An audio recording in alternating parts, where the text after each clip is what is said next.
Welcome to my The Asshole Podcast. Let's get into it. All right, we're going to go right into the thread that we have for today. What's the worst way you've been rejected by a potential boy or girl? Okay. Asked a girl I liked out. She said yes. A week later, she got back with her ex, and a week after that, they spammed me with pictures of the two of them. Whoa, the two of them fucking each other? Oh my God.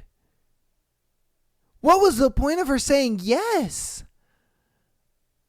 Yo, bro, she's a villain. Oh my God. Wow. Whoo, we started the podcast fucking wild today. Okay. All right. Her name was Joanna, and I crushed on her hard during junior high. Eventually, I got the courage to pass her a note during class. She eyed it over, looked at me, and crumpled it up with disgust. That was typically the response I got during my junior high years. Later on in life, I expressed interest in a close friend of mine. Her exact words were, "You need to wait until you have more to offer, then maybe you can start a relationship." That above all else was probably the worst thing I've ever been told in my adult life. It wasn't the way or how she said it. It was trying to let me off as nicely as she could. I wasn't told I didn't have enough to offer. I was told I didn't have enough to offer anyone. I had insecurities before getting rejected. Everyone I went to school with did a good job of creating them. But I threw gasoline on a fire. It more or less confirmed that I'm not in the same league as other guys. And if I do get lucky enough to be in a relationship, she'll eventually leave to be with someone else. Someone else. Life was just a bit kinder. Wow. Damn, brother. That's crazy. I mean, the simplest thing for you, man, what you need to do, you need to get in the gym. You need to make more money, you know what I mean? And get in a position where women can't say no to you, you know? Have your shit together so well to where you are fit and in shape. You have your money together. You have a nice and reliable car. You got a good place to live, good job. You're doing your thing. And you look at it like you are the perfect package for a girl. You know, it can totally be done. You can totally change your life into something like that. You're probably still a young guy. You probably can do it. That is wild. Man, I hope he can pick his self-esteem up and get out there and do what he needs to do, because that's tough, bro. That's very, very tough. All right. I went on a date in college with a girl that I kind of liked. We grabbed dinner and had drinks after some mutual friends. It was a good date. She genuinely seemed like she was having a good time, and she was showing me off to friends, hanging on my arm, calling me her eye candy for the night or something similar. Went great, and at the end Went great, and at the end of her night, I walked her back to her dorm to say goodnight. I wasn't expecting anything, but I told her that I had a great time and would love to go out again. She goes, "I had fun tonight, but you're too short for me. I don't date short guys because they're not as attractive." I got sort of angry and uncharacteristically of me. I responded along the lines of, "Oh, well, that's good to know. I don't date shallow bitches." She never spoke to me again. I'm 5'4". I really hate being short, but I try to make up for it. I'm not a bad looking guy. I try to stay in shape. I dress well. I'm friendly, educated, and passionate about my hobbies. I'm a fucking interesting person, but it really threw me for a loop and messed with my confidence for a while. I felt bad afterwards for losing my temper, but it was kind of uncalled for, especially after it seemed like we had such a great date. I had paid for the dinner and drinks, doesn't entitle me to anything, but still shitty to be rude to my face at the end. She was roughly 5 foot, so even in heels, she'd be my height. Damn, bro. Oh, my short kings out there. Oh, brother. You know, I feel it. As an average height guy, you know, I get told I'm too short. And I'm like, Bitch, you're 5'2". What do you mean? And then it sucks because it's like, he's in shape, he's educated, he's a smart guy, he's funny, he's got his shit together. And it's like, no matter how good of a guy he is, he can change all of that, but he can't change his height. And it's just, that is long for you, brother. Long for you, man. I feel so bad for you. I hope that you can turn it around, man, because fuck, that sucks, man. And then on top of that, it's like, you were good on that date, if I'm being honest with you. You probably showed up on time. You said you paid for the date. She said she had a great time. It's like, okay, then give me a shot. You know what I mean? Give me a shot, at least. Don't let my height be a reason you're going to turn down a good dude. Because then she's going to go date some other dude and not even really give a fuck about him, if I'm being honest with you. But yeah, if I'm being honest with you, I understand his anger and how he was just like, well, I don't date shallow bitches and shit like that. And I understand, man. But at the same time, try to keep your anger, substantial, because at the end of the day, you do kind of want to leave that door open a little bit. You never know. She wants to come back or whatever. You could kind of finesse and put her in the sex only category, because that's where she decided to put herself in your life, if I'm being honest with you. But yeah, man, and on top of that, you don't need to give these girls that kind of energy anyway. Fuck no. You don't need to give them that kind of energy. You let them be shallow and let them do their thing. You don't need to tell them all that. Yeah, you don't need to do all that. You just sit there. Okay. All right. That's how you feel. I hope you have a great life. You know what I mean? And do some shit like that, because that's going to hurt a lot more, to her ego. If you're just like, well, all right, have a great life then, because now she looks at it like, oh, fuck. You know what I mean? It hurt what he said, but what he said wasn't really bad. You know what I mean? It fucks with him way more when you stay composed and you stay collected, and then you just walk away. You just leave. You say, fuck it, goodbye. Because a lot of guys are going to do that. They're going to fight for and vie for the attention of the girl. Don't do all that. Waste of time, bro. Waste of fucking time. When I was 8 years old at a camp, some boys and girls I snuck off to play a game of spin the bottle. A girl spun and it ended up pointing at me directly. After momentarily staring at me in objective horror, she ran off crying loudly. It's been 20 years, but I can still recall that moment in vivid detail. Damn. Oh, this guy's got some childhood trauma. That's crazy. Oh, shit. Poor guy, man. Poor guy. I hope he's having better success with the ladies now. That sucks. This was in first grade. On Valentine's Day during recess, my girlfriends and I decided to chase our crushes around the playground in hopes of catching and kissing them.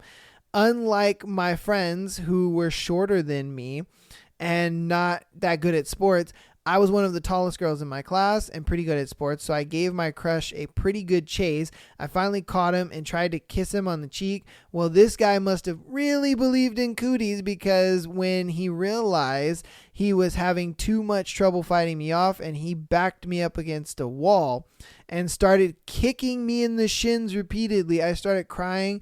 He got detention, and I was not invited to his birthday party that year. Dang, man.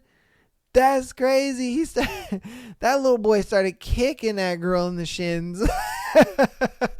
Oh my God. That's kind of crazy. I didn't think girls they actually did that kind of stuff. Like, what you thinking about kissing for in the fucking first grade? Like, what the fuck what are you doing? Goddamn. Y'all in the first grade over here thinking about kissing boys and shit. Godly. This happened to my brother last year when he was in 8th grade. I was in middle school, or I was in the middle of chemistry class, and there was this girl that sat next to him. One day in the middle of class, my brother asked her if she'd like to go out with him. Yeah, go out with him to the school dance. She immediately said no, and said out loud that the class of 45 kids could clearly hear her. Hell no, I'm not going out with you, you ugly, skinny, blonde nerd. Damn. He told me that the entire room went silent. His teacher immediately pulled out his iPhone, and within a few seconds, his teacher added insult to injury in a very funny way. He started playing on his phone the song, "Baby Come Back." Oh my God, W teacher, bro. Oh my God. Imagine being in that classroom and all you hear in the back or, wherever in the classroom, you just hear a girl, "No, I'm not going to go to the dance with you, skinny blonde bitch." And then it just goes quiet. And then all you hear is, "Baby, come back. Up and well. You can blame it all on me. I was wrong." I would laugh so fucking hard at that. Yo, W teacher, bro. Sorry for your brother, but W teacher, that is funny as fuck, man. Oh, God. That teacher said, "I got the perfect thing." Damn, son. All right. More of a breakup story, but in 7th grade, my boyfriend broke up with me during the high school football game in front of everyone in the student section with the entire junior high cheering him on. Damn, that sucks. That motherfucker was just like, "I'm breaking up with your bitch ass. I'm letting everybody know that I'm breaking up with you." Shoot. Everybody gonna know your bitch ass back on the market. Let's see. Senior year of high school, I gave my crush one of my senior photos. It was a really nicely done photo. I didn't look like shit as usual, always. He was super popular on the basketball team, yada yada. And standing with a few of the guys from the team, I nervously walked over and handed him a photo in hopes of getting one back. He hesitated before taking it and looked at the photo, then at me, then at his friends, and they all laughed in my face. I watched him walk off, tears forming in my eyes as he threw the picture in the trash. I graduated second on my class, and I think he died in a... Oh, shit. Wow. Okay. She said, "I think he died in the car accident." Wow. That motherfucker got karma like crazy. Dang, that's so fucked up, man. I would think that'd be so cute. I'm chilling with my basketball homies or whatnot, and a girl comes up to me and she's just like, "Oh, I want you to have this." And, even if she's not like the most attractive girl or anything like that, I would still be like, "Oh, thanks." And if she wanted a picture back, if she asked or whatever, then I'd give her one, whatever. But I don't think you have to be that fucked up to just be like, you thought, you fucking ugly bitch, and then throw it away. I don't know if it was karma, that car crash, but goddamn, that was a wild thing to add at the end, is that he died in a car crash, or you think he died in a car crash. I'm like, okay, goddamn. 2nd grade, crushing super hard on a girl who somehow knew I was apparently super obvious even without saying it so much that a 7-year-old understood what was happening. I see a note on my desk after I get back from doing something. It reads, "I don't like you." Crumpled it up, stood up, held back tears, and threw it away while her and her friend laughed. Now that I think about it, I recovered quickly.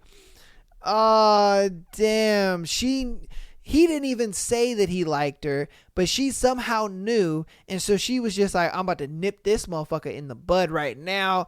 Let me go ahead and bam." He comes back and he's like, oh,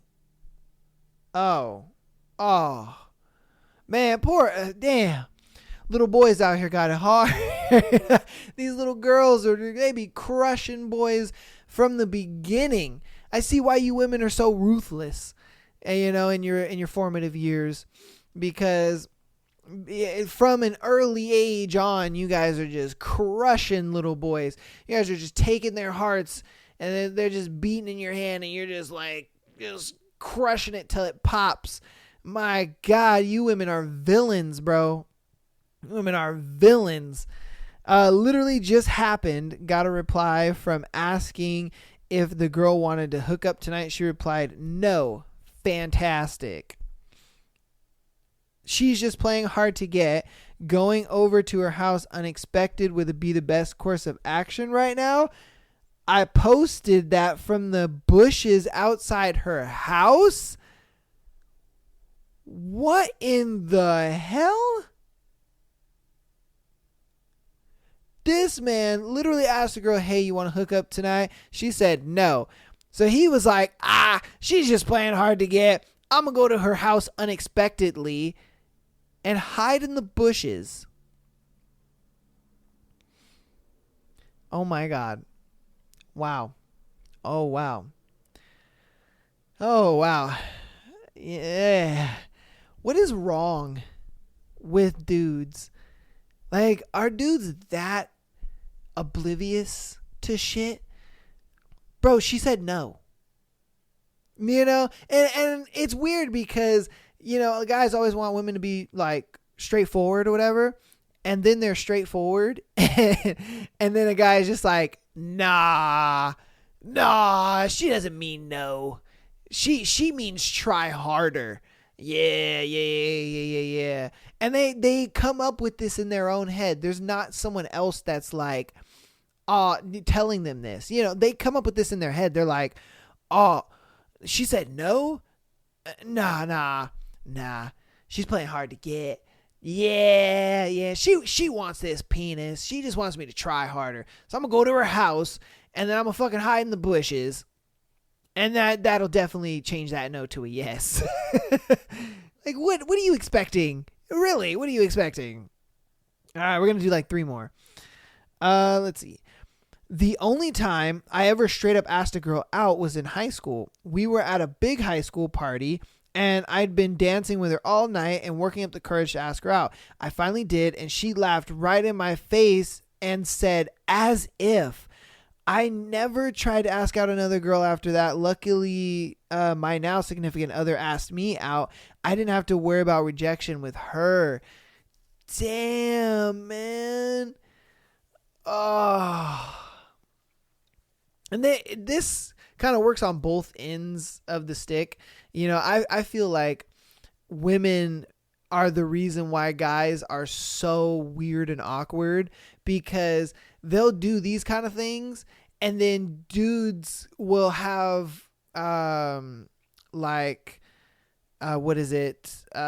confidence in themselves, you know, and they'll feel like, oh yeah, you know, they'll have high courage and like, oh, I'm gonna ask her out and and then girls will do shit like this and it just destroys them, you know, and then they're just weird with girls from so on, you know. And same thing with the other way around, most definitely. Like with the girl, you know, who gave the picture to the guy. It's like, why are you gonna fuck up, you know, her image of dating and the opposite sex and being with that? Like, why are you gonna do that? Like, god damn, you could have just told the guy no thank you. You didn't have to be like, as if, yeah, right, I'm not dating you. Like, come on, bruh. That's a little harsh. Obviously, he's not that bad of a guy because you were dancing with him at the party. That's what he said. He was like, I was dancing with her all night. So it's like, obviously you thought he was cool to some degree. So he's not that bad of a dude or that weird of a guy. Like, come on. Okay. All right. 2 more. In the 6th grade, I had the most intense crush on one girl to be called Kathy. Okay. A friend of mine who sat next to me tried to help me out and ask her in band class if she liked me. Kathy immediately turned around and said, no way, I only like guys who are smarter, older, and taller. I remember feeling the greatest flood of tears come into my eyes, but after that, nothing. Damn, bro went into his villain arc. He was just like, okay, nah, that's cool. I see how it is. Fuck you too, bitch. You know, fuck you too, bitch. All right. I'm going to be on villain time. You know, fuck these bitches. They ain't getting none of my time. Fuck y'all. I'm up out of here. Like, man, I'm telling you, you women sometimes be putting bros on villain time. You know, and you be wondering why dudes, you know, are like, how would you say it? Like, you wonder why dudes, become fuckboys and, all this shit, and they become kind of shitty dudes to women, or, they're just very disrespectful. It's low key this type of shit. Do I condone it? No. I look at it like, if a girl rejects me, fuck it. She can reject me for whatever reason she wants to reject me for. I'm going to move on to the next girl, but I'm not going to think that this girl thinks the same way as the other girl. You know what I mean? I'm not going to do that. That's just not me. I'm not going to think like that. I'm going to look at it like, that was that girl. This is this girl, All right, we're going to have our last one for this scenario, or for this thread. I haven't talked to her since then. I really appreciate what she had taught me, inevitably, and throughout our times together. I was going through some drug and alcohol use as a kid, kind of still am, because I was depressed around a year after I met her. I met her at a new middle school I was going to attend for 8th grade, and I didn't know anyone. She would always find me in the library because I didn't have any friends, and then she eventually opened up to me and I became more social. I soon began to like her because she was so comforting as a person. Little did I know that the feelings were mutual. So 8th grade goes by, and we eventually separate our ways and go on to different high schools. During the summer is when I began drinking and smoking weed and popping E, and started in when I was a freshman in high school. I would do it every now and then because my parents were going through fights due to financial situations and personal issues. This was a few months after Obama got elected as the first black president in 2008. And as the big homecoming football game was going to be coming around the corner, I realized that the football game would be at the girls' school because our school didn't have a functioning football field. So we always used other schools. I never thought I'd meet her again, but alas, I did. Oh shit. This is going to be kind of a juicy one. All right. So he met this, he didn't have friends in middle school. He met this girl. She was super sweet, all this and all that. He started liking her because, they were getting close and getting to know each other, whatever the case may be. Then summer came. They went to different high schools over the summer. He has a tough life at home, so he got into kind of drugs and alcohol. And then this big football game comes, and their school doesn't have a football field, so they have to have it at this girls' school. And guess what? The girl that he was talking to and that he liked back in 8th grade came back around. Let's get back into it. Okay. I was volunteering at concessions for around 2 hours, and just before that, I drank like a half of a bottle of Bombay. I heard my name being called out near the end of my shift, and I looked up only to see the girl from afar waving at me with her friend. Despite everything that I've been through mentally and physically, for some reason seeing her was uplifting as could be. I grabbed her some hot cocoa and we sat down and talked for a bit. She asked me what was wrong with me, and I told her that I changed. I had confessed and told her that I was pretty drunk. She was disappointed and expected better out of me, which eventually led her to tell me to stop abusing substances, and I did because I truly loved her. Yet young love at its finest must end a dash of confusion and loss. Some time goes on, and I eventually gather the balls to ask her out. No response. I began becoming depressed like a little bitch, and I was depressed like a little bitch I was back then. But I realized that this situation has made me appreciate women more and made me understand that I truly am the center, or made me understand that I am truly the center of the universe, at least to one person I know. I only came to realize this after ounces of weed and multiple bottles of scotch. The two things I can't figure out is if she forgives me for turning back into the person she tried to stop me from becoming, and why she didn't respond. Recently, out of the blue, I found out from a mutual friend that she will be going to a Catholic university in Japan while I stay here in California as an incoming freshman in college. I guess I'll never know her answers, but I only hope the best for her. Damn, bro. That was a story. Whoo, man.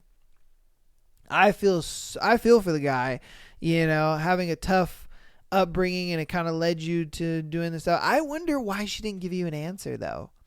Because when they were in 8th grade, I wonder if she felt the same way, because he liked her because he had no friends. She was kind of his only friend type deal. They were very young. He was getting to know her and hanging out with her every day. And then they go to a different school, and then they meet again. And it's like, oh my God, I wonder if she felt that way maybe back then, and then later on didn't feel that way.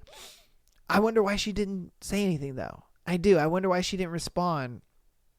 Man, that scenario and that situation is something like out of a fucking movie, if I'm being honest with you. Man, that was a good one to end the thread on. Wow, that was good. Because I didn't think that he would meet her again. You know what I mean? Like, shit like that just doesn't happen. And when things line up like that, I was like, oh my God. But obviously we know this is a thread of, what's the worst way you got rejected by a boy or a girl. So it's like, of course he got rejected in the end. I wish it would have worked out for him. I so wish it would have worked out for him, man. You guys comment, you let me know what you think about his story and situation, because I was rooting for him. I ain't gonna lie to you. Even knowing what the thread is, I was like, no, you guys could do something. Just a little bit, like, just give it a try. Go on one date. Oh, tears. All right, we're going to go ahead and get into the rest of the episode. Thank you guys so much for being here on episode 52. Crazy enough, man. 52 episodes. It's just been flying by, man. It's been flying by. We've been doing the podcast for about 4 months, and I love the feedback and everything that I've been getting. You guys have been doing awesome. TikTok, loving it. We got our first duet on TikTok, which that was cool. I was so happy to see a fan doing a duet of one of my posts and getting to kind of see your live reaction to the scenario. I love that, and I want you guys to do that more often. Please duet more of like the TikTok stuff. I want to see that more. That's awesome. Spotify, Apple Podcasts, keep downloading the podcast. You guys are doing amazing. We're almost up to 1,500 downloads. You guys are killing it. Killing it. I love it. Love you guys so much. Patreon.com/Am I the Asshole Podcast. Get on the Patreon, $3 a month. You get an episode every Friday, as well as their ability to send in scenarios to the show. We're actually going to have 2 scenarios on this show that were actually sent in by 2 lovely ladies. So please go ahead and get your submissions in. I want to have them. Sometimes the Patreon submissions are better than the scenarios that I find, on Reddit for the shows and stuff. So please get on there, send me some stuff. I want to hear it. Go ahead and interact with me a little more on TikTok. That's usually where I'm at. And so, duets, message, all that kind of stuff. Comments, loving it. All right, we're going to go ahead and get into a segment that I started recently. Kdrama Netflix recommendations. And today's recommendation for Kdrama is Business Proposal.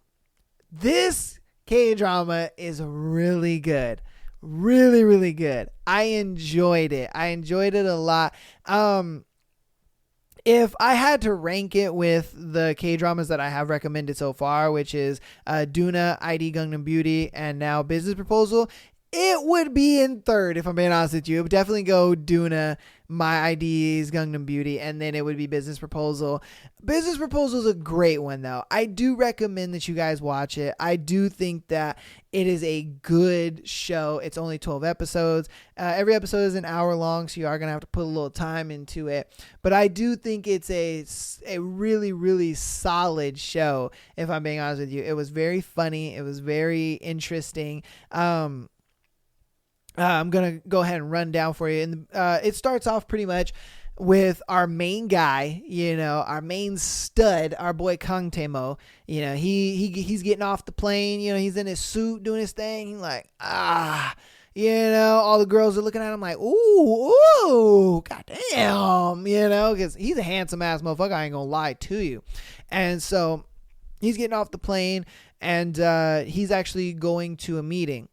And then that's when we meet our main girl, Shinhari. So we meet Shinhari, and she is a food researcher at a company called Go Food.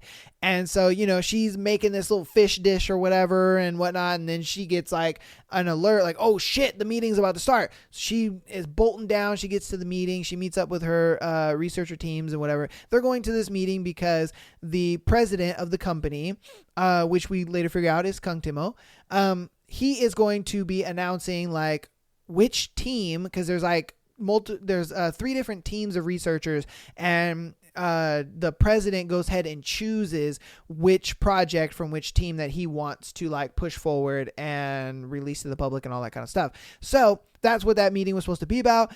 He decided he did not show up. His right hand man, Chun Sung-hoo, he shows up and he's like, yes, Kdrama is actually not going to be here today, and thank you for showing up. Goodbye. And so, everybody's like, what the fuck? What's going on? Da, da, da, da, da. And they're mad, whatever the case may be. And so then they leave, they leave or whatever. And then it goes to Kdrama and his grandfather. And his grandfather's just like, what the fuck is going on? Why did you skip that meeting? Blah, blah, blah. And he's just like, I'm working out some deals and this and that, blah, blah, blah. And his grandfather is just like, are you ever going to like find love? And he was just like, no, I really don't need to. Like, why? I got a lot to do with the business and whatnot, because he's the president. And so he's just like, the grandpa is just like, look, man, I'm not getting any younger, and I want to see, my grandson gets married, and I want to see him have kids. I want to be able to play with your kids, before I die. And he's just like, fine. Like, I'll think about it. You know what I mean? And so he's like, all right, cool. And so then grandpa is like, oh, guess what? I set you up with like a bunch of blind dates, and this motherfucker got a whole book of women, that he's setting them up with. And so he gets talked into it, and he goes on to these dates. And so he is going on these dates, and they're all kind of cookie cutter. All the women are the same, they're all saying the same thing. It's like they're reading out of a fucking script book. He's just bored. He's like, I've heard this before, heard that before. Don't really care for that. And so Kdrama is just kind of at his wit's end. He's just like, whatever, it is what it is. I'm doing this to make my grandfather happy. So now on the other end, our girl Hari, as remember in the beginning, she was making the fish dish, and then she was like, oh my God, I got to get to the thing. She was upset that, no dish was chosen by each research group. So she was like, okay, it is what it is. She goes to meet with her friend, Jun Young Soon. And so they meet, and they're talking and this and that and blah, blah, blah. And her dad is actually part of, I think it's called the Marine Group. And what they do is they're pretty much like the company that runs like advertisements and pretty much like the entertainment space of Korea, pretty much. They deal with celebrities and advertisements and athletes and all kinds of high status people and stuff. And so his daughter, Jin Young Soo, she is supposed to go on a date with Kdrama, because that was her dad is friends with Kdrama's grandfather. So, they're friends, and he's just like, oh, you know what? I got a daughter. Da, da, da. Like, I want her to be with a rich young guy or whatever. She doesn't want to go. She's telling Hari, like, no, I don't want to go. Like, I fucking hate this. My dad sets me up and blah, blah, blah, blah, blah. And so she's like asking Hari, can you go for me? And Hadi's like, no, I don't want to do that. Like, I hate going on these dates with these guys. They're weird, this and that, blah, blah, blah. They reminisce on a time when Hadi actually went on a date with one of the dudes, and she was acting all crazy and erratic and stuff like that. Like, she's seeing ghosts and stuff. And and her friend is actually dressed up as like a poltergeist or whatever. And she's just like, oh my God, oh, look. And the guy turns around, and, he sees her all in the poltergeist makeup and stuff. And he's like running for for his life and shit, so that way he never calls her back again and shit like that. And so they kind of been doing this for a while, and so she finally talks Hadi into going onto the date with Kang Timo, and she's like, all right, fine, I'll go and do all that stuff. So her friend takes her to on a shopping spree kind of thing to get ready for the date. So she goes to the place where they're supposed to meet and stuff like that. Kang Timo walks up and he's just like, oh, are you Jin Young-soo? And she turns around and she's like, oh no, he's hot. And she's just like, she's blown away by his look. She's like, oh my God, he's fucking hot. Like, what? Oh my Jesus. And she's like, yeah, that's me. Hi, how's it going? And so she's like trying to not be distracted by his good looks. And so what she's doing is she's trying different tactics to get him to like be disgusted with her and stuff like that. She's acting very like Western, like she's showing a lot of skin, she's kind of acting very promiscuous and stuff. And you know what I mean? She's just being very like out there because she's just like, if I act like this dude, there's no way he's going to want to be with me. But Kang Timo it's completely opposite for him. He's like, I like this one. I like this one a lot because she's different. She's different from all the other girls. She's not following the fucking script, and she's not, it doesn't feel like, she's trying so hard. You know what I mean? She's kind of just more being herself, or so he thinks.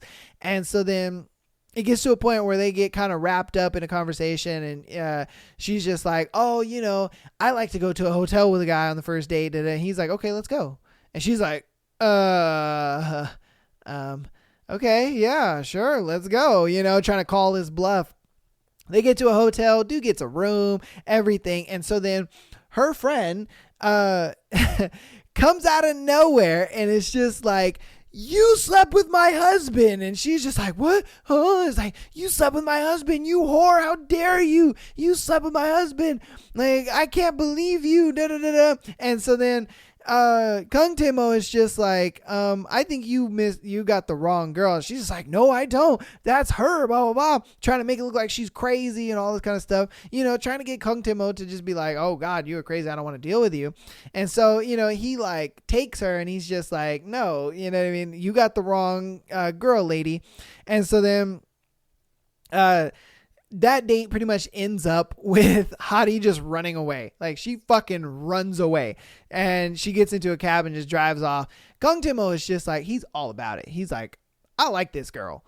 He's like, this girl's different, And so when he sits down to talk with his grandpa again, his grandpa is pretty much just like, oh, so how did you like, Young Soo? And he's just like, you know what? I like her. She's different.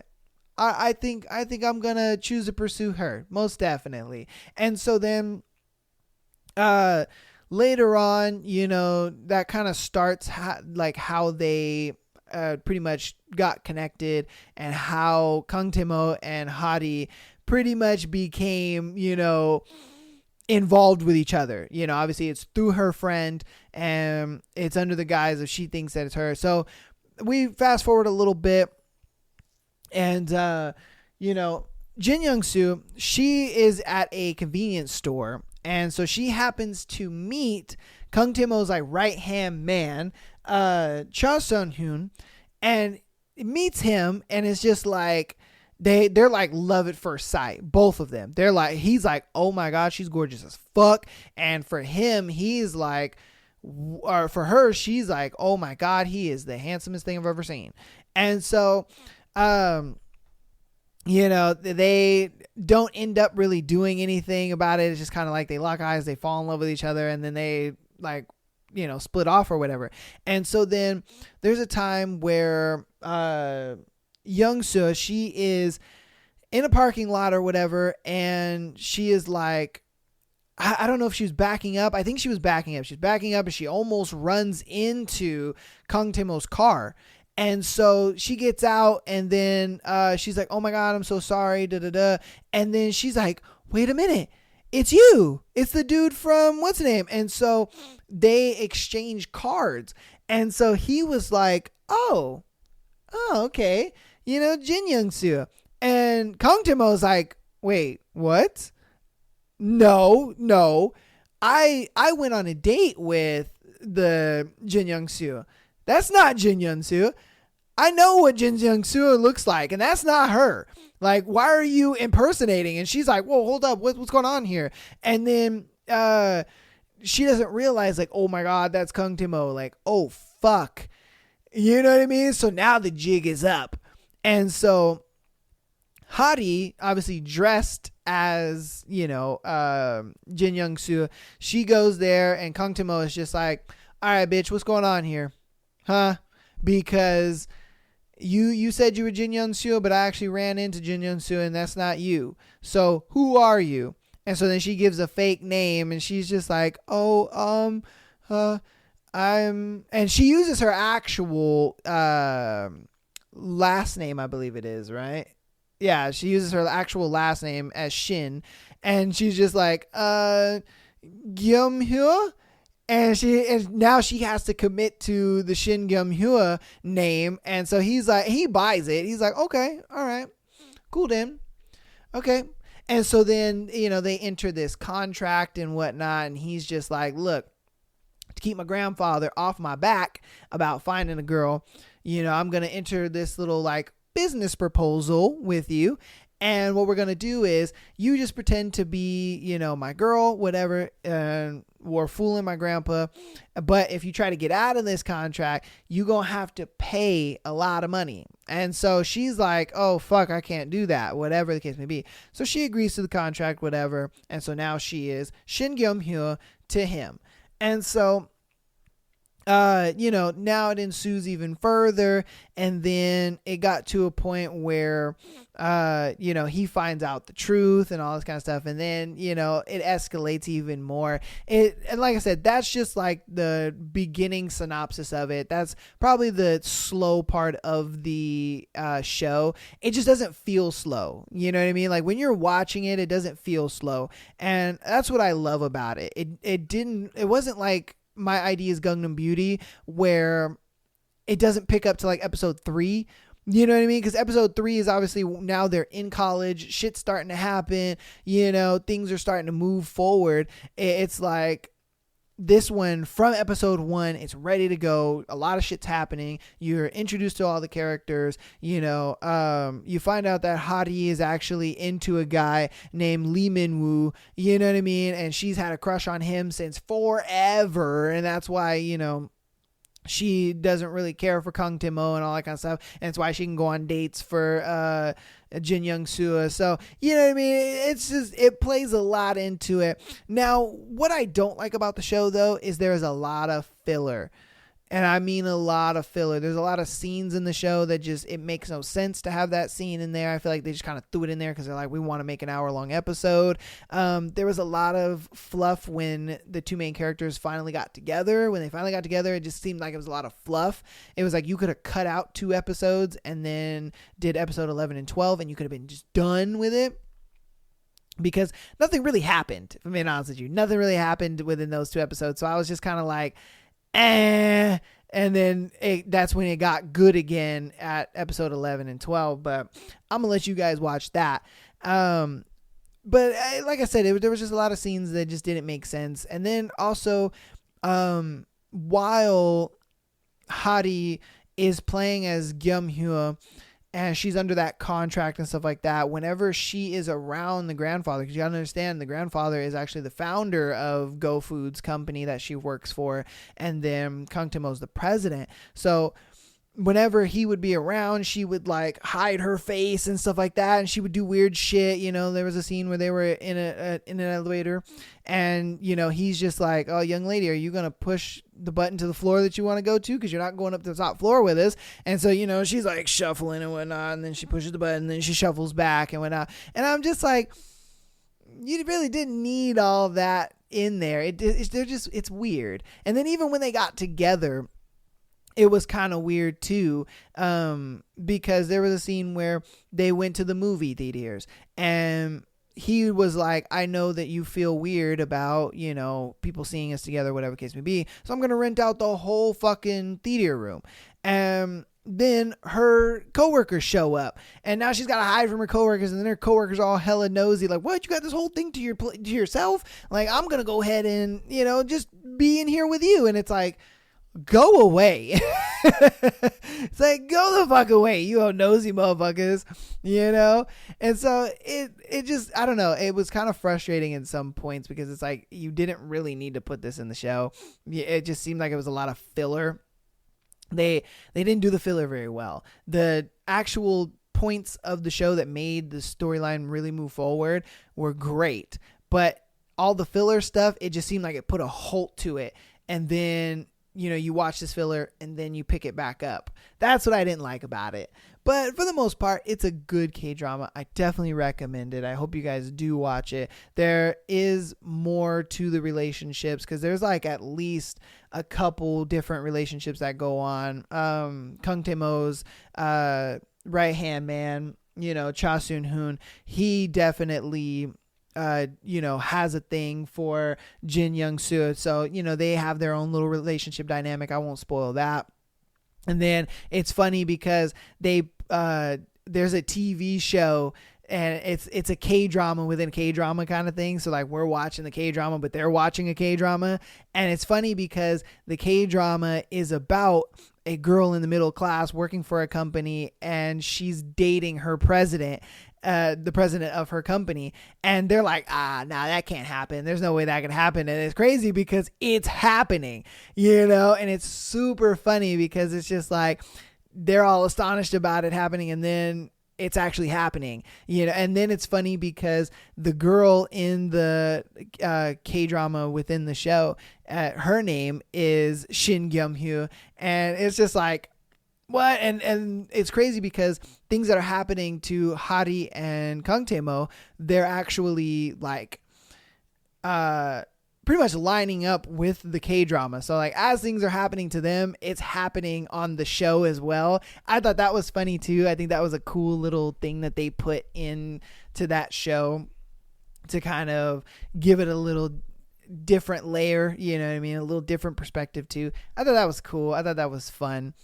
But yes, that's going to be my K-drama Netflix recommendation. I hope you guys, if you've seen it, I want to, hear you guys' thoughts about the show and all that kind of stuff. If you haven't seen it, definitely go watch it. It's a good show. All right, we're going to go ahead and change gears. We're going to go to our first scenario. We have, my wife cheated on me twice. I'm 35. My wife is 33. We've got a child, and we are married for about 8 years now. She has cheated on me twice. About 3 years ago, both times with her coworkers, 2 different guys. She admitted the first and apologized, and I found out the second one when I caught her texting him and called her out on it. I forgave her both times because I know she loves me. That's cap. So my situation is a bit strange now. Our sex life has never been great.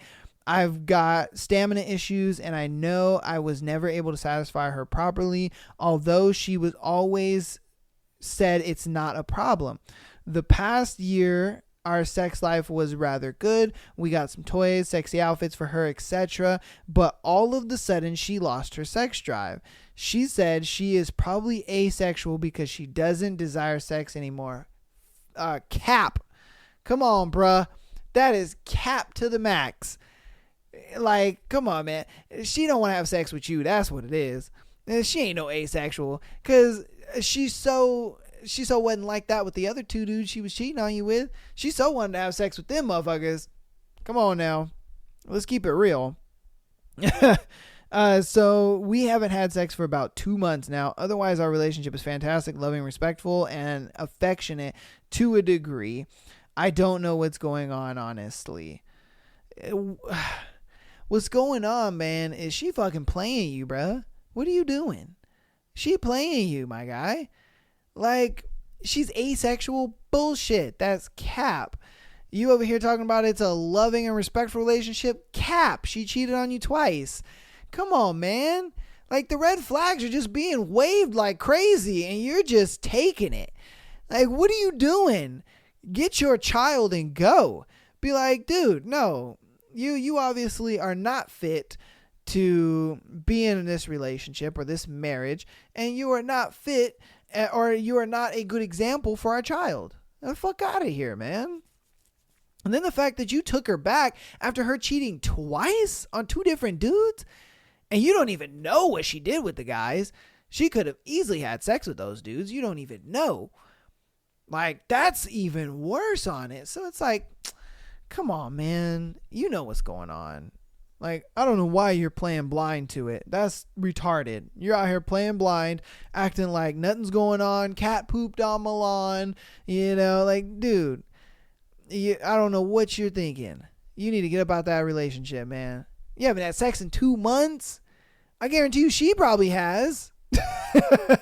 Because if she's cheated on you twice, man, who says that she won't do it a third time? Because she know your dumb ass will come back. You know, I guarantee that's the mindset she has. She's just like, oh, I can do whatever the fuck I want in this relationship. He'll come back. And he doesn't care. Like, come on, man. Oh, my God. I'm done with you, man. Jesus Christ. Over here, I don't know what to do. Man, you know what to do. All right. Next scenario. I have a crush on my friend, and I think she likes me back, but she's married. Hi, guys. So to keep things intentionally vague, I am a 20-something female, bisexual in university, and am in a specific research area, which is where I met my 20-something also bi friend. She is about 6 years older than me. So we instantly got along. We instantly got along so well and have become close friends very fast. We go out to eat, shopping, or to the movies at least once a week and talk constantly. We just click so well as people. Well, she is married, but throughout our chats, I gathered that she is open to still being with women. And her husband is okay with it. Oh, her man is okay with it. Okay. We're both open about being bisexual and have joked around about it, but I've never felt like there may be something between us until recently. I admittedly had a bit of a crush on her, but I just assumed that nothing would ever come of it because I'm not going to make a move given the difference in our relationship circumstances and the fact that we work together. Like I said, we're constantly together, whether it's text, random snaps, sending videos, etc. Recently, her snaps have seemed to get a little more flirty, and she's even said things like, I'm always thinking of you, girl, heart emoji. I always just said something funny back or change the subject. I'm too scared to flirt back because what if that's not what's happening at all and that's just her way of being nice. My thing is, what are you afraid of? Like, if she seems down to like date other women and her husband is cool with it, I don't see why not. You should at least give it a shot. See where things go. See what happens. You know what I mean? Like, I don't see anything wrong with that. I would think you guys would just be like, hey, let's try it out. Let's give it a shot. You know what I mean? And if she's flirting, I mean, flirt a little bit back. See where it goes. I wouldn't say be afraid of it, you know, because you gotta understand, you know, her dude is not really going to feel a certain way about it. He's not. Yeah, I think if it was another guy, he'd probably feel a big, you know, thing about it. But since it's another girl, I think he kind of looks at it like, it's all good, you know. It's a potential threesome for me, so it's a win-win for me, you know. He doesn't really care. He kind of looks at it like, do your thing. So you don't really have to worry about the things on that end. I think where you're most worried about is probably losing the friendship if you try to make it romantic. And I can see how that could, you know, play into it. But at the same time, like, flirt back a little bit, escalate things slowly. And then, you know, if it gets to that, then it gets to that. And if it doesn't, then it just doesn't. And then, you know, and you're like, all right, cool. You know, I'm glad I didn't say anything or I didn't ruin anything. But I mean, yeah, you put a little subtle flirting in there. I don't see anything wrong with that. Especially like you said, her dude is okay with her experimenting with girls or being with girls or whatever the case may be. Like, dude, I see nothing wrong with that personally. Most definitely, I see nothing wrong with it. I say you just, I say all you have to do is just flirt back, let it escalate a little bit, and see where it goes. You never know. You never know. All right, into the next one. Let's see. Okay, this one doesn't have a title.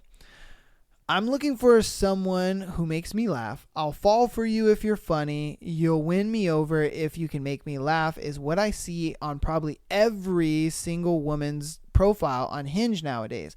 What do you expect me to do with this information? Do you want me to send you memes, buy a joke book, visit an improv comedy course? I get it. Dating someone who gets your sense of humor can make you laugh is a dream come true, but putting that in your profile won't make it any more make me more interested in you. It doesn't add anything. It's just very generic. And that brings me to the part that I love the most about online dating, how superficial and generic it is. Sure, putting together a good profile is hard, but either 90% or more of women are boring or don't bother putting in effort to neither one. Putting in effort, and neither one makes me excited about getting to know you. And sure, I'm not the most amazing and interesting person either, but I do find things that can make me stand out because as a otherwise pretty average guy, I would not get any matches at all. Perhaps this is where the difference between men and women in online dating comes in, since most women can get a lot of matches without having to put in a lot of effort. But for me, this really makes me jaded at the moment. When every profile seems the same, guess it's time to delete my apps once more. Damn, man. I say this all the time. Dating apps are a waste of fucking time. They are, especially as a guy. If I'm being honest with you, as a guy, they're such a waste of time because there's so many dudes on dating apps and there's so little girls on dating apps. It sucks because girls have just so many options to disqualify you for absolutely anything. It could be the littlest, tiniest, itty bitty thing, and then they're like, no, I'm good. On to the next guy. And, on the previous Patreon episode, we did a thread of why did you get unmatched on Tinder, and a lot of them were like that. A lot of them were, she sent a voice message and then he sent a voice message back and she was like, I don't like your voice, unmatch. There was another one where it was like she said, oh, you don't look 6'4". And it's like, you never met me, so how do you know? Like, just because in my pictures, I guess I don't look that tall. I don't know. I understand that one. A lot of guys lie about height and stuff, but it's just like, see me at least, see me at first and then judge it from there. But that's what I mean though. It's just any little fucking thing. It's like you can be disqualified for it just instantly. And that kind of sucks. And I get that most definitely. I get that from, the male side of it. And that's why I say for dudes, it's such a waste of time because it's like, why? What are you doing at this point? There's kind of no point, if I'm being honest with you, to really being on dating sites. Like, if anything, man, you need to just go out and start talking to people, start talking to girls, go to the mall, you know what I mean? Obviously have a good time and enjoy yourself, whatever. But, you see a cute girl you like, go and talk to her and, strike up a conversation, try to, go to bars and coffee places and, you know what I mean? Just try to go to places to meet people, try to go to sociable places and meet a girl like that. Because trust me, man, you ain't gonna meet, the one or the girl you're gonna date on Tinder. It's not gonna happen. It's the reason why Tinder has that $500 fucking option.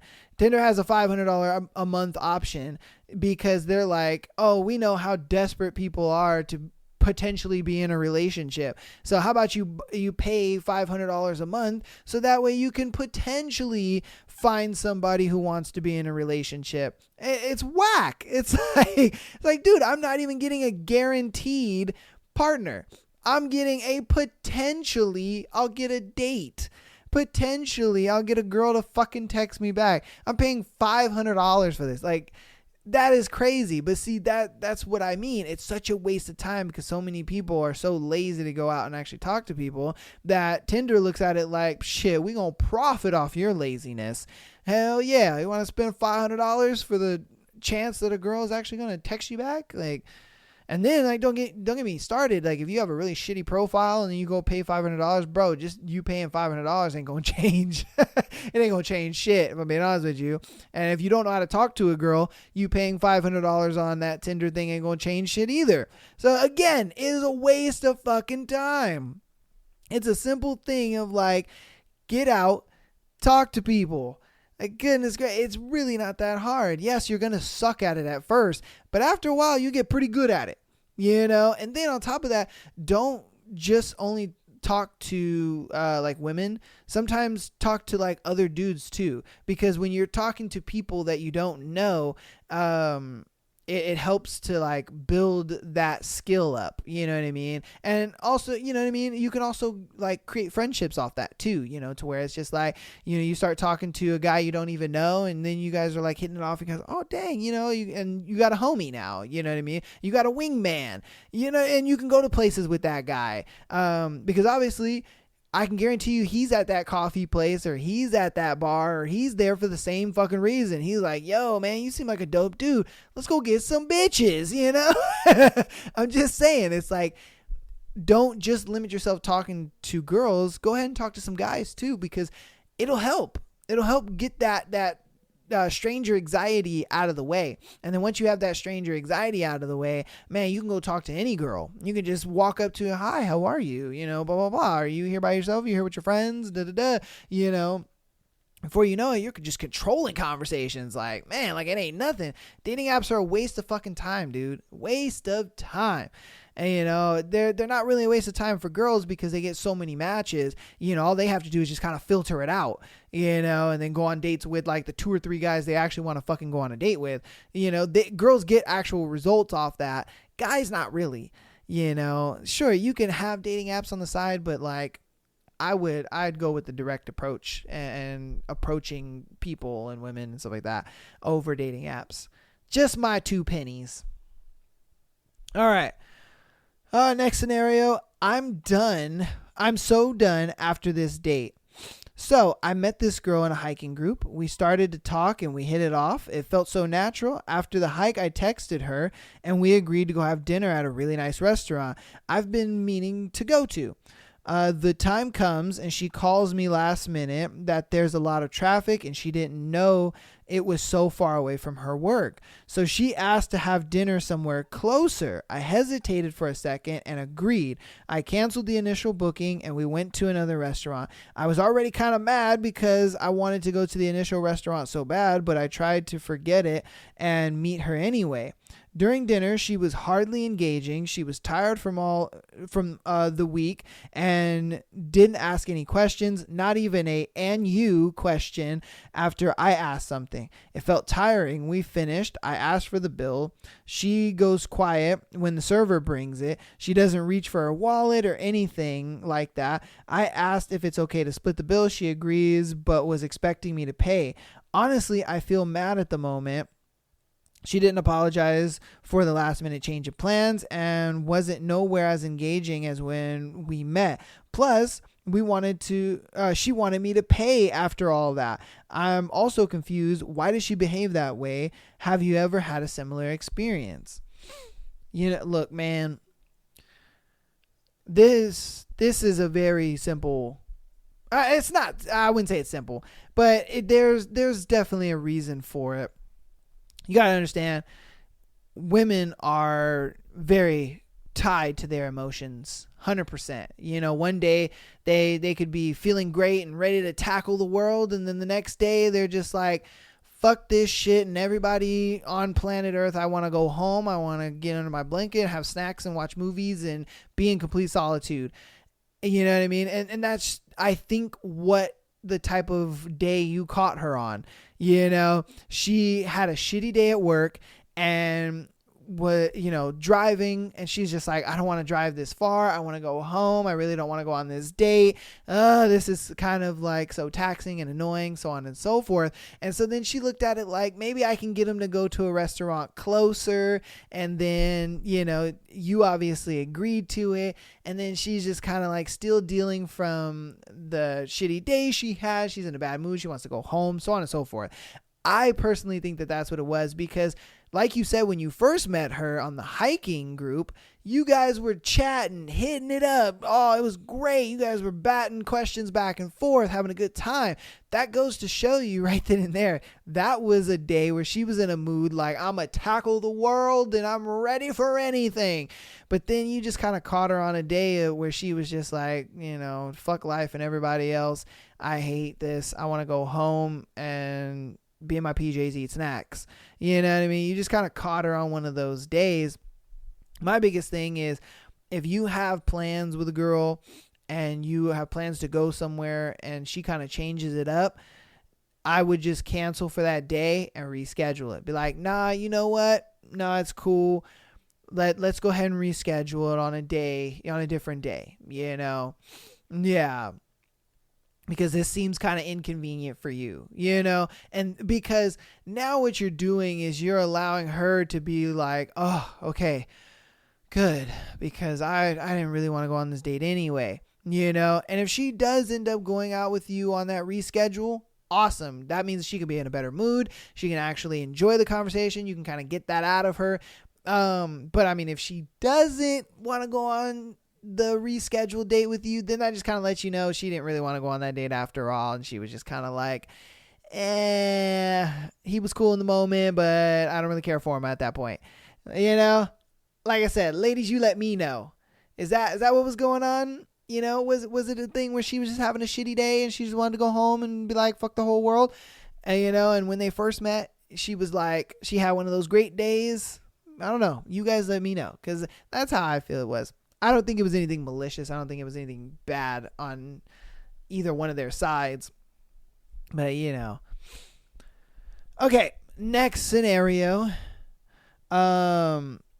This next scenario is a Patreon submitted scenario. If you want your scenario on the show, patreon.com/Am I the Asshole Podcast. $3 a month, every episode on a Friday, as well as being able to send as many scenarios as you want to the show. They will be featured on a Tuesday or Thursday show. I love doing this because I love getting to connect with you guys on that front and reading you guys' stories on here. You know what I mean? I love that. I think it's really awesome. So like I said, if you want to be a part of that, patreon.com/Am I the Asshole Podcast. $3 a month. You get an episode every Friday, as well as getting to be able to send in your scenario, just like these two ladies did. Okay, am I the asshole in this situation? I was at my best friend's birthday party. We'll call her Grape. A while ago, and there was this girl who we'll call Apple, and we were playing a game, and if you didn't answer a question, the people could do anything they want to you, and they asked me a question I didn't know what to say to at that moment, so I didn't answer. And Apple said she was going to slap me, and I assumed Apple was kidding, but she slapped me hard, and I got a bruise. Yo, okay. Now she's asking me why I'm making such a big deal out of it. Am I the asshole? No, what the fuck? Bitch, you slapped the shit out of me. You slapped the taste out of my mouth. What the fuck you mean? Why are you mad? What the fuck? Like, I get it. The game is, if you don't answer the question, then like we get to do, we get to ask something of you, or we get to make you do whatever. Like, bro, at this point, it's like, I get the game premise. Like, why don't you make her fucking do something embarrassing or something silly? You didn't have to slap the shit out of the bitch. Like, what the fuck is going on here?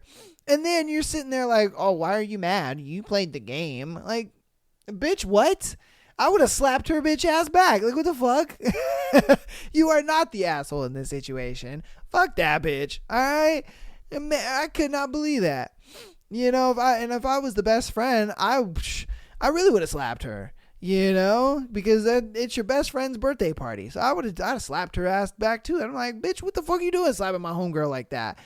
Like, come on, man. We're having fun here. We're having a civilized game of, I don't know what this game is called, but we're just having a civilized game. Like, you could have just made her kiss Kyle or something. Like, come on now. You could have made her do something embarrassing.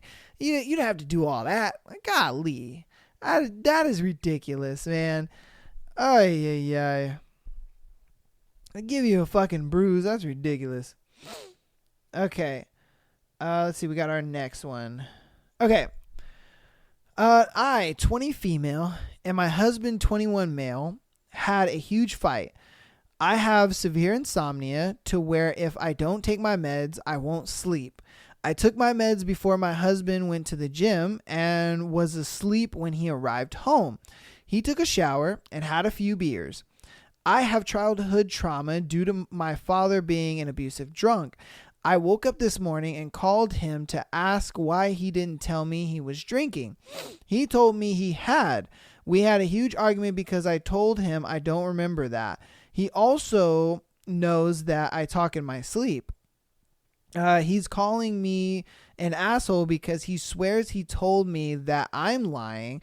He's now staying the night at his grandmother's house because I disrespected him. Am I the asshole? No, I don't think you are. Reason being is because I understand your situation inside of it, but I feel that you're not the asshole simply because he didn't go about the situation correctly. You know what I mean? Because this could have easily been de-escalated and handled in a different way if he would have went about it right. And I'll give you an example of how that conversation could have went. You wake up and you're just, you see him, with a beer in his hand, whatever. And you're like, what the heck? I thought you said you stopped drinking. Oh, I thought I told you that, I'm still drinking. I just have a few though. And he's like, no, that's not what you told me. All right, well, my bad. I didn't know that I told you. I didn't know I didn't tell you. I thought I did. You know what I mean? Like, de-escalate the situation a little bit.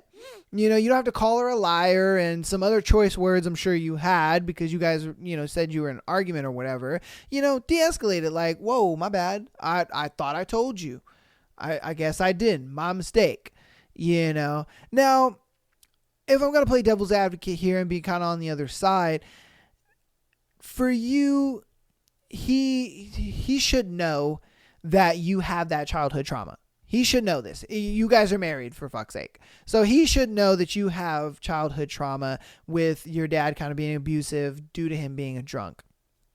So with him knowing that, he should know that, hey, look, I'm not going to be the type of guy who drinks till I'm just fucking plastered drunk and I'm hitting you and all this kind of stuff. Like, I'm not going to do that. He should be able to kind of reassure you with that. But at the same time, you should be able to understand that he is not your dad. You know what I mean? He's not him. Just because your husband drinks and your dad drinks, it doesn't mean that they're both going to be abusive people. Your dad drank and he was an abusive guy. I understand that, and that can be very trauma-inducing as a child and things like that, 100%. But at the same time, I don't think your husband is going to be abusive like that because, for one, he knows that you went through that childhood trauma, and I don't think he wants to put you through that. And two, I'm sure he looks at it like, I'm going to limit myself in that. So I don't become that for her. I don't want to be that way, to my girl. I'm not going to do that. I know what childhood trauma she went through, so on and so forth. My biggest thing is, as being the man, you should have de-escalated that situation and then reassured her that whatever she thinks is going on is not what's going on. Because you got to understand, my G, a lot of girls are going to, They're going to come up with a bunch of scenarios in their head. Like, oh my God, is he drinking again? Oh my God, that means he's going to be abusive. That means he's going to be beating me. And then the childhood trauma is going to come back, this and that. You have to be able to kind of de-escalate the situation and just be like, my bad. I thought I told you that, I'm drinking. You know what I mean? If I didn't, that was on me. My bad. But babe, don't worry about it. Like, I'm not going to, I know about your childhood trauma. I'm not going to put you through some shit like that. Reassure her a little bit, because then for her, she just kind of feels like, okay, all right, well, just let me know next time. You know what I mean? She's going to be completely diffused. But a lot of guys like to put oil on the fire, and it's just like, what are you doing? You're making that fire bigger, and then your bitch ass is running to your grandma's house, talking about, I got to get away from you. And it's like, bro, what are you doing? Seriously, what are you doing? Stop. You know what I mean? Like, bro, take your time to de-escalate the situation and reassure your girl, because I know you're not bad of a guy. Hell, she got married to you, so you must be a good guy if she got married to you and she, loves you to that extent. So it's like, bro, all you have to do in these situations, like I said, de-escalate the situation. Be like, whoa, I thought I told you, my bad. Sorry about that. But look, I know that you went through that childhood trauma. I know, and I'm not going to be that. Look, I had 2 beers. That was it. I'll be in to watch a movie with you and cuddle. You know what I mean? Like, let me go brush my teeth and I'll be in there to cuddle you, and you know what I mean? Get you some coochie and be chilling. You know what I mean? You de-escalate the situation. Don't put oil onto the fire, because the reason she's coming at you the way she's coming at you is because of all the scenarios that she just spun in her head. Oh my God, he's going to be an alcoholic, then he's going to be abusive to me, and he might beat our children and this and that. She is running through so many scenarios. And if you can diffuse the situation and reassure that that's not what's going on, she's going to be like, oh, okay.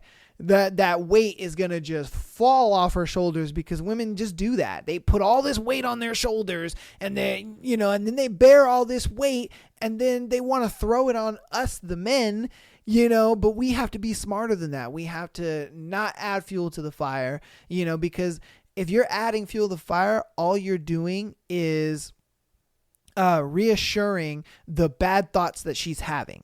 That's exactly what you're doing.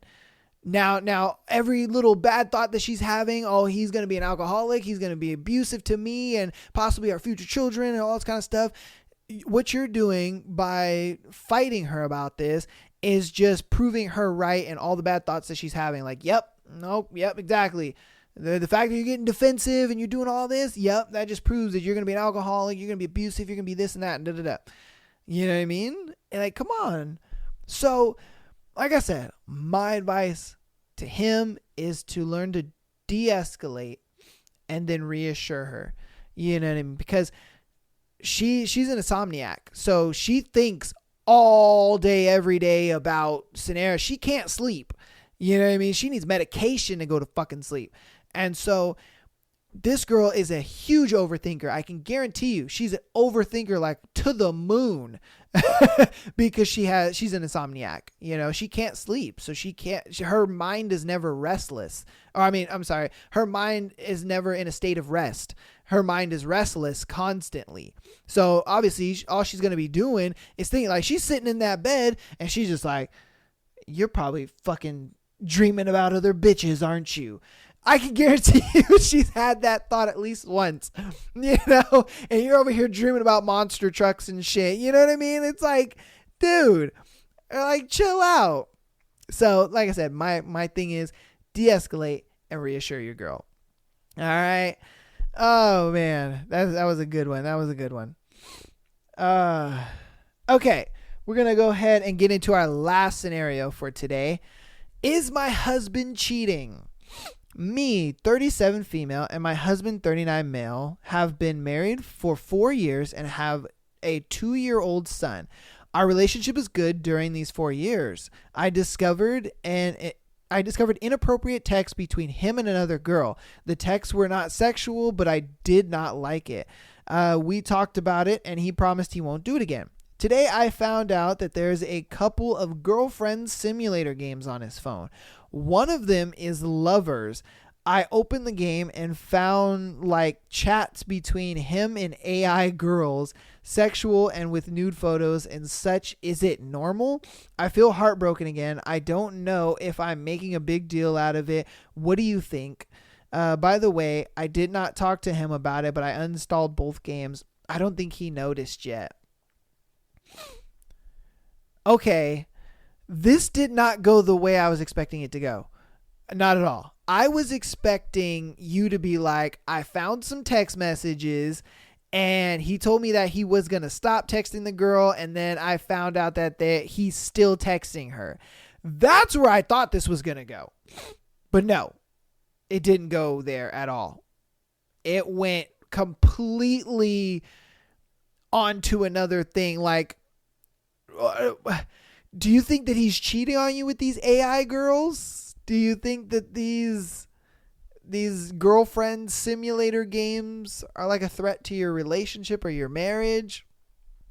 I mean, I'm all for a dude just living out a fantasy, you know what I mean, through a video game or whatever, you know, because that's usually what porn is for a guy. It's just a fantasy. It's just a way, you know, for him to have access, you know, sexual access, if you will, in quotations, sexual access to like different girls and stuff like that. You know, it kind of just fosters that fantasy while, you know, you still have your girl and, you know, maybe that's what he's doing. Maybe this is just his like version of porn. I don't know. I think that's very fucking weird though, that you feel threatened over AI girls. You know what I mean? Like, you feel threatened over AI girls or over girlfriend simulators? I mean, because like it's like having a relationship with Snapchat AI. You know what I mean? Like if you had a relationship with Snapchat AI and you're talking to Snapchat AI like, "Oh, good morning, babe," and you know Snapchat AI is like, "Oh, good morning, honey," and you know. But it's not another person on the other end. It's just an AI bot thing that is just responding to you the way you respond to it, you know? So I don't know. You guys let me know in the comments what you think about that one, because I don't know. I have no idea. Like I said, I thought this was going to go a different way. I thought it was going to be like she found some text. She didn't like it. She was like, stop this. And then he didn't. And then she found the text again. You know, then I'd be able to be like, oh, girl, I got some advice for you. But I mean, I would just let the dude have his fantasy games. Yeah, if I'm being honest with you, I guess let him have his fantasy games. You know, But that's going to go ahead and end today's episode. Thank you guys so much for watching and listening. If you guys are on Spotify as well as Apple Podcasts, please leave a nice rating. Download the podcast. It makes a huge impact on the show when you guys download and leave a rating. I appreciate that. Instagram and TikTok is going crazy. You guys are doing big things over there. I appreciate that so much. I've hit a lot of big goals that I set for this channel, and now I have even bigger goals, which is great. You know, like my goal to have 500 followers on TikTok, bam, we smashed that. My goal to have 1,000 downloads on the podcast, bam, we smashed that. You know, so now we're on to bigger and better goals. I have some crazy cool stuff in the works for you guys in the future. Obviously, I got to hit some goals, you know, for the podcast first. And then once I hit those goals, then, you know, I'll be able to do a little more stuff. But I want to start doing more interactive content. I want to start, you know, really connecting with you guys. And, you know, I want to foster that community, you know what I mean? And so once I do that, you know, we'll be able to connect more. And like I said, that's why when I saw somebody do a duet on TikTok of one of my clips, I loved that. That was such a connecting moment with you guys. And so I want to see that. I want to see you guys duetting my clips. I want to see you guys' reactions. I want to see you guys react to it and give me your honest reaction, man. I even if you have a response to the clip as well. Stitch that in there. I would love to see a stitch on there where I read off the scenario and then you give your opinion. I would love that. Or you could hear my opinion and then give your own. I would love that. Please do that. It's awesome. I love seeing you guys interact with me on Spotify, Apple Music, TikTok, Instagram, Patreon, all that. I love the interactions and I want to keep the interactions going. So let's keep it up. Let's move it and groove it. And let's do it. I appreciate you guys so much and thank you for watching. Peace.